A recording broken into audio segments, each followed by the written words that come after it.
Call Scottsboro City Work Session to order. Invocation given by Gary Stewart, and pledge of allegiance given by Keith Smith. We pray. Our Father in heaven, we thank you for this wonderful day we've had. We thank you for many blessings you've given us. We ask now that you'll watch over these proceedings and let them be acceptable in your sight. We ask now that you'll watch over the employees of Scottsboro and all the citizens and let them be well. We ask now that you'll watch over our military, bring them home safely to their families. Guard, guide, and direct us, so in the end we may all come to thee. In Jesus' name, amen. Amen. I pledge allegiance to the flag of the United States of America and to the republic for which it stands, one nation, under God, indivisible, with liberty and justice for all.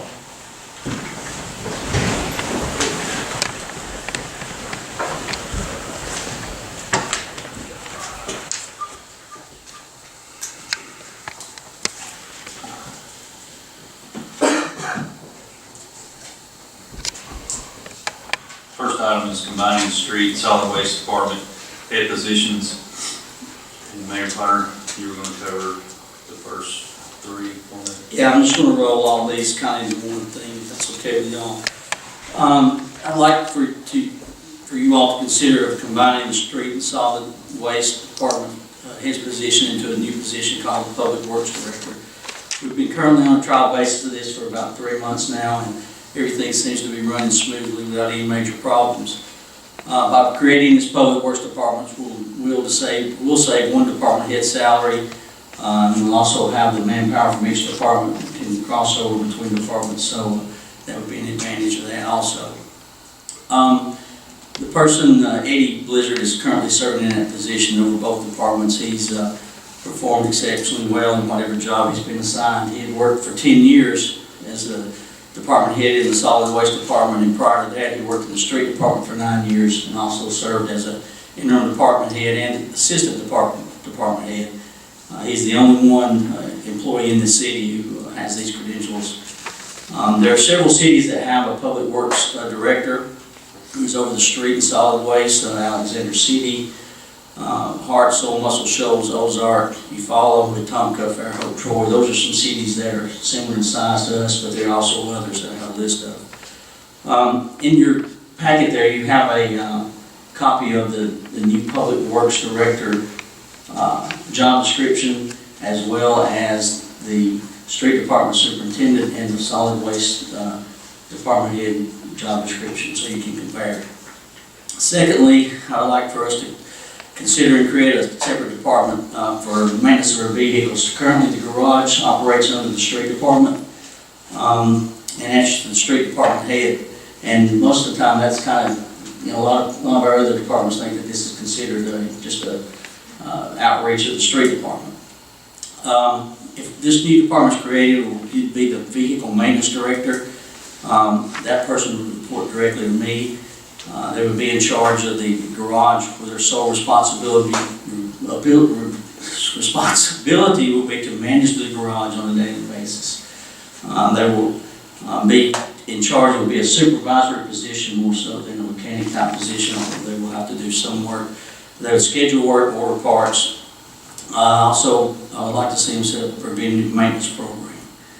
There's also a new job description in there for that position. Thirdly, I would like for us, I think the time has come for us to have an IT position in the city of Scottsboro. Currently, we don't have anyone who does that. A lot of it is outsourced. Some of it is whoever we can get to do it in-house who think they may know how to do something, then we wind up paying somebody to fix what they messed up. But anyway, they would be involved with computer setups, troubleshooting, website design, and our updates, setting up networks, be responsible for our cell phones and radios. Currently, Rick Wheeler handles these issues, and he's our financial director, not an IT director. And I think he'd be the first to tell you that. And I think the time has come for us to have one individual who's responsible for these. So the important thing is the money, where we're going to get the money for these positions. The former street department head salaries and benefits was included in this year's budget. Ronnie was on leave and he was drawing a salary until December 31st. So 9 months of his salary is remaining in the budget that we would save. So the cost of combining these departments from the money that we saved would be $10,800 per year in salary and benefits. That's just for this year, okay? Next year, if you look at the full year, our savings would be over $80,000. If we created a department head position for the garage maintenance director, I'm not going to go over these numbers because this is the high end, the worst case numbers. If we can get somebody less than that, we certainly want to, but I'm giving you the worst case, and you see those numbers there. This position is not in the current budget, so we would need this amount in a budget amendment to cover this position.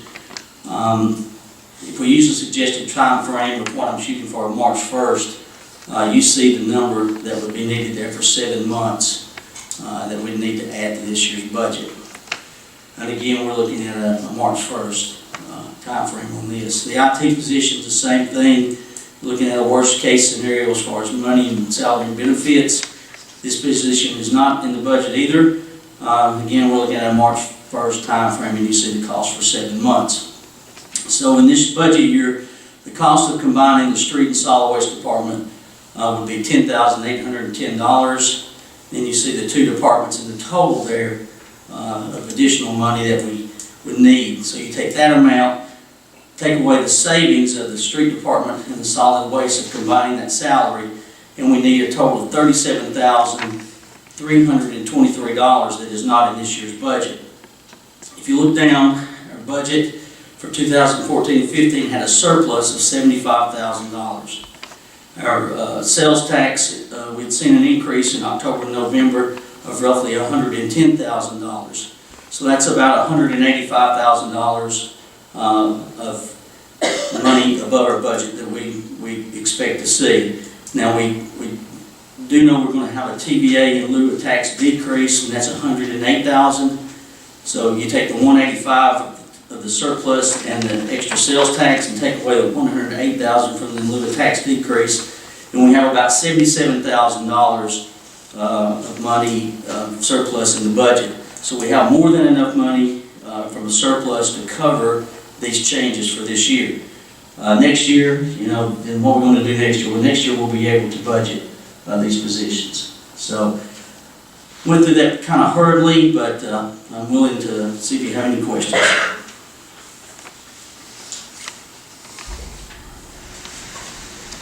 Anyone have any questions for the mayor? On item 1, how many people would Eddie supervise?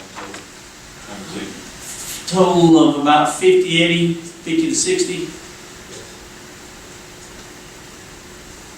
Both departments together. Does that include the ones that would be coming out if we created the vehicle maintenance position? Then that would only be one position, so it could be somebody from within, it could be somebody outside. But yeah, that would be.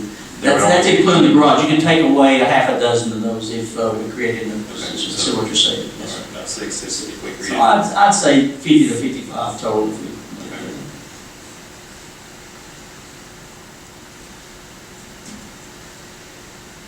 I think that's similar to what we have in the police department, and I think the fire department's got close to 40, 38, 39.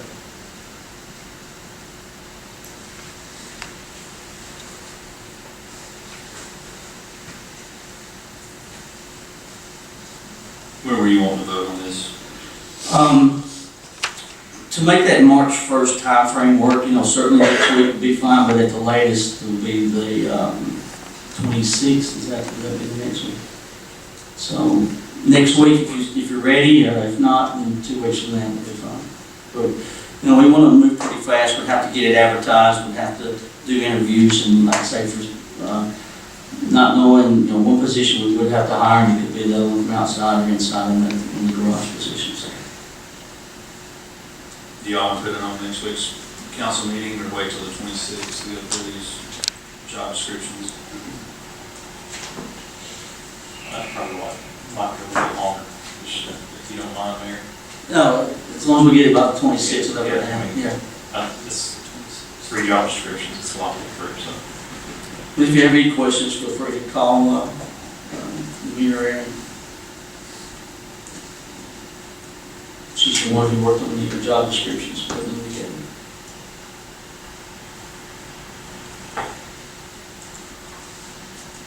So it'll be a council meeting on the 26th. I think that's right. Okay. I think that'll be a fair one time to go through all the job descriptions. Any other questions before we move on? Next item is the pawn shop ordinance.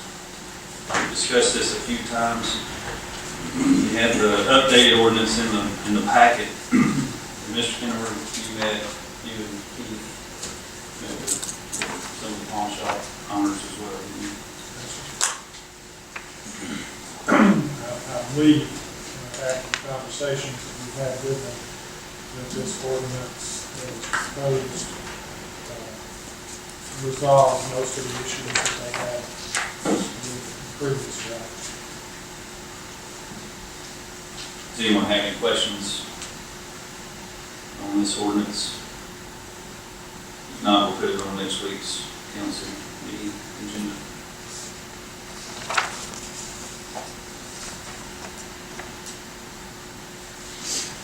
Next item is the B.B. Comer Bridge. Justin? Good evening. I think most everyone knows me, I'm Justin Lackey, and I want to thank you first of all for the opportunity to come speak tonight. I have been working with a group of citizens and also an organization locally and an organization in Iowa working to preserve and save the B.B. Comer Bridge, which crosses the Tennessee River from Scottsboro to Sand Mountain. One of the things that we ran into in doing so, or attempting to do so, was that ALDOT, the Department of Transportation, wants the bridge. This is something that's kind of recent. We didn't know until a couple of months ago. They want a government entity to take ownership of the bridge rather than a private entity. Now, Bill Talley, local attorney here, had formed the Comer Bridge Foundation, which is a legally formed corporation, in hopes that they could take over ownership of the bridge. But when we ran into that roadblock, the Comer Bridge Foundation is not a governmental entity, obviously. So what we wanted to present to the council was a request to form a tourism and development authority. Establishing that would create a government entity that could own the B.B. Comer Bridge and, take it one step back from being a liability of the city. Instead of the city owning it, it would be owned by the authority. The authority could own, lease, develop land. It could improve and manage real estate. It could own personal property such as equipment and cars, all the things that an owner of a bridge or a tourism group or development group would need to do. That could employ people, hire and fire, and those kind of things without the city council having to, personally oversee day-to-day stuff. It could enter into contracts. It could execute documents as necessary, deeds, and whatever needed to be done, bills of sale, any kind of agreement that needed to be entered into. It could accept and receive gifts from the public or private funds, grants, federal monies, grants from the state, donations from just individuals or organizations and those kind of things. Doesn't really matter what the source. It would be able to take any kind of funds that are out there for these kind of things. It would not have the power of eminent domain. I know that's something that some people might be concerned about. So if this organization or this entity was created, it would not be something that could go out there and take private land close to the B.B. Comer Bridge for its own purposes or something. That would be still something that the city would have to do. So it's not going to create a controversy there as far as eminent domain goes. It would be operated or overseen, directed by a board of directors that would be appointed by the city council. It would be 1 to 5 members on the board of directors, and the way it's determined is based on lodging tax. The amount of lodging tax in the city determines the number of directors that the entity would have. And they're not necessarily required to be Scottsboro residents. That would be up to the people who are doing the appointing. If there was somebody that was not a Scottsboro resident that wanted to be on the board and y'all felt like they could be or should be, then that would be possible. And then the last thing is, I spoke earlier about the Comer Bridge Foundation. Now, they could still remain in place and be involved in this. They would function sort of as a charitable arm of this entity and serve to raise funds and that kind of thing. An example that's in place in Jackson County of this already is the Highlands Foundation. I don't know if any of y'all are familiar with that, but some of the things they do are like the Denim and Diamonds gala that they do. That organization, Highlands Foundation, is a charitable arm for the Jackson County Healthcare Authority. So they just serve basically to raise money and organize events and do things to promote the projects that the Healthcare Authority, the hospital, and nursing homes have going on here. So, Comer Bridge Foundation would continue to serve, or could continue to serve an important role in, getting monies for the projects that, would need to go on out there. So that's what I'm proposing, and I've brought a packet that I'll give each of you at the end of the meeting that's got the statutes that govern all this, and so, that y'all have that to look over, and I can answer questions if there are any. Anyone have any questions? Okay. You say if we were to do this and form this group through appointment by the council or whomever, and you did a lot of things as far as working on this bridge project and keeping the bridge. You borrowed a lot of money, you did. And this rocks along 3 or 4 or 5 years, the debt accumulates, and you decide you can't make it, you abandon ship and be gone. Who's gonna pay that debt? Well, I think that any debt that was incurred would be the responsibility of the authority, but I mean, Mr. Kinnemer might be more in a position to answer that than I am, but I think if I were a member of the board of the authority, the first thing I would do, rather than incurring a bunch of debt, is set aside part of that demolition money for, say that for some reason it didn't work out, just things wouldn't work out financially or whatever. You would have that money set aside to wrap up the organization's business regarding the bridge. And this organization could stay in place. This type of authority is not just for something like this. It could, the district, y'all as the appointing authority would assign a district that would be governed by this group. It could be just the waterfront. It could be the entire city of Scottsboro. It could be just the area around the bridge or whatever. So even if the bridge goes away, I think you would have that money set aside to demolish the bridge or whatever needed to be done. And then the authority could still be in play to do other things related to tourism and development in Scottsboro. So. If you took that money to be used to demolish the bridge, and you set it aside in case you got into a problem, Right. and you got into a problem, you use that money to fix that problem, and there's nobody there anymore, the bridge has to be destroyed, who's gonna pay for that? Right. Well, That'd be us, I would think, Right. because nobody else is left. I think, a term that may not be a real popular term that people have heard in reference like Social Security and stuff in the meeting is a lockbox, put a lockbox on it. I think that money, if I was, a member of that organization, if I was on the board or whatever, that would be money, the amount, what we had estimated, my clients had estimated is $500,000 would demolish the bridge when you factor in the scrap value and all that. That money would be in a lockbox, It's not money that, oh, well, we've got this maintenance issue that's come up, we're gonna pull some money out of the demolition fund. It would be money that wouldn't be touched, and if it got to the point where it's like, okay, we have no other source of money, we're gonna have to pull this demolition money to fix this problem, and that would be the point where you'd say, well, maybe we need to reevaluate whether we're gonna keep this bridge, or maybe it's time to say we just can't make it or whatever, and demolish it. So, I wouldn't. Yeah, my biggest concern is ensuring that the city doesn't get stuck with $1 million, $2 million, $3 million, whatever.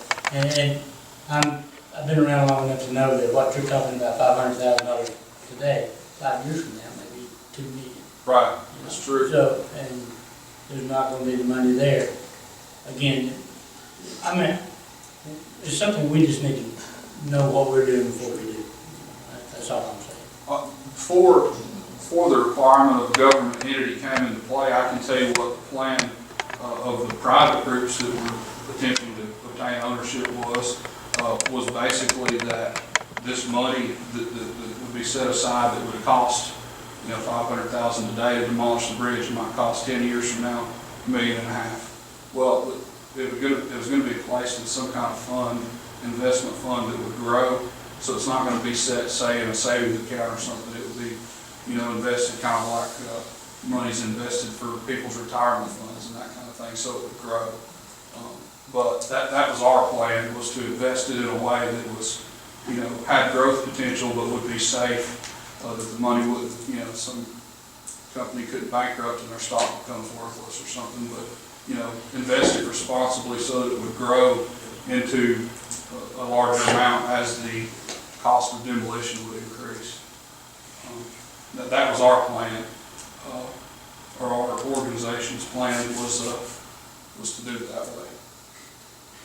Now, I can't guarantee anybody about all potential pitfalls, but I mean that was what our intent was if we took on ownership. So. Thanks. I have a question, maybe a couple of them. Is that bridge in the city limits? My understanding is that the bridge is in the city limits because obviously the land on this side is, and then the other side had been annexed. And matter of fact, I believe y'all issued alcohol license and that kind of thing to the store on the far side. But my understanding of that was it followed the road and then it took the store in. Right. So if the bridge is gone, is it in the city limits?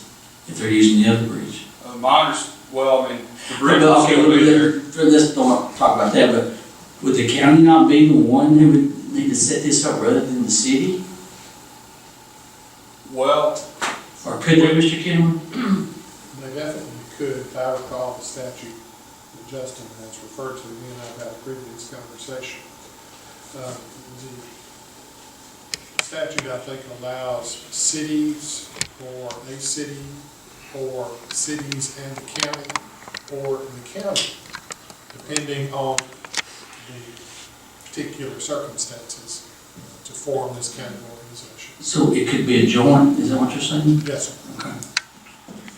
yeah, this is something that, could even involve other towns, like I said, the town section wanted to be involved. But representation on the, that might, affect representation on the board. That might give, say, for example, the city of Scottsboro, city council might have less control as far as who gets appointed. If it was a joint thing, then, section's gonna want to appoint their person, county's gonna want to appoint their person. Yeah, I couldn't see that, but the county I could see, making a joint with them. Speaking of that, Mr. Kenwood, do you mind doing research on the statute with that? And then look into any liability issues that might impact the city? Yes, sir. I'm guessing the liability would still fall back on the authority. The authority would be entering into the contract, and the way, the way that the statutes provide, say, we're gonna borrow $1 million or something, which I don't see that being done, but just to give an example of something that, might concern y'all, if y'all could potentially be on the hook for $1 million. The contracts that the board enters into, or the authority enters into, would be signed by the authority through its chairman and attested by the secretary of the authority. So it's not anything that the city of Scottsboro would be signing off on if they borrowed money or issued bonds or entered into a contract with somebody. It's going to be the actual authority itself, not the city. So, the way I read that is that, there's not anything that y'all have to do other than appoint the board members, sort of similar to Highlands Medical Center here in Scottsboro.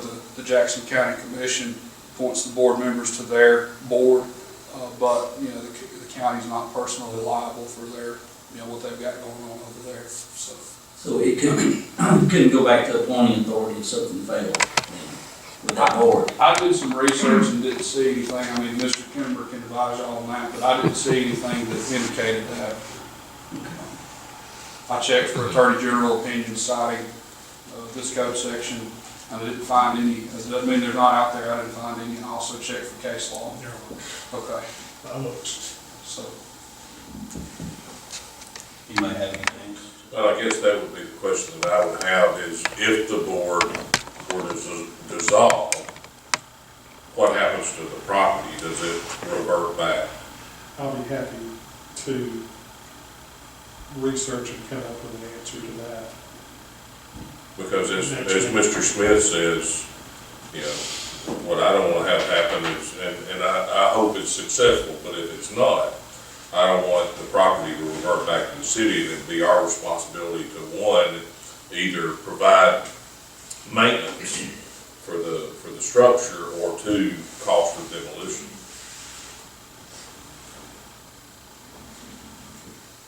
anything else I can answer? All right. Thank you all, appreciate the opportunity to speak. Were you going to say something, Justin? I do, I have something.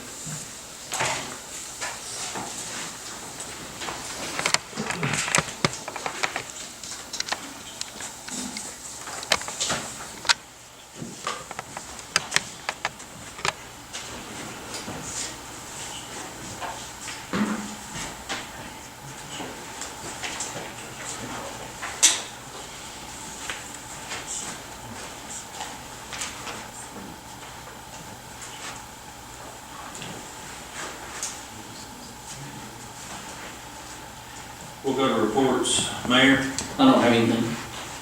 Tony?